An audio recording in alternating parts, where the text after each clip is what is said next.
Assalamu alaikum wa rahmatullahi wa barakatuh. I am Ali Miqdad, a student in Ishik High School. Alhamdulillah, this year I participated in the IMO, International Mathematical Olympiad in Australia. Alhamdulillah, I got a medal, a bronze medal. And last year I also attended it was in the UK. And Alhamdulillah, I also got a medal. I feel really proud about representing Iraq and Kurdistan in such an Olympiad, especially it's an international Olympiad, and I feel really happy about the medals. In the International Mathematical Olympiad, each year 120 countries participate and almost 700 students.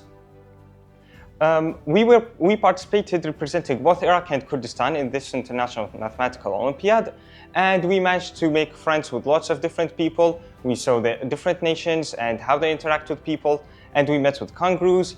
And the use of this medal is to be able to apply to different universities abroad, like Harvard, MIT, Oxford, Cambridge. They give you a higher chance to be accepted in these universities. I would really like to say thank you for everybody who helped me in this journey, especially my parents, my school, my teachers, my friends, and everybody who has supported me. And it's all thanks to Allah, alhamdulillah.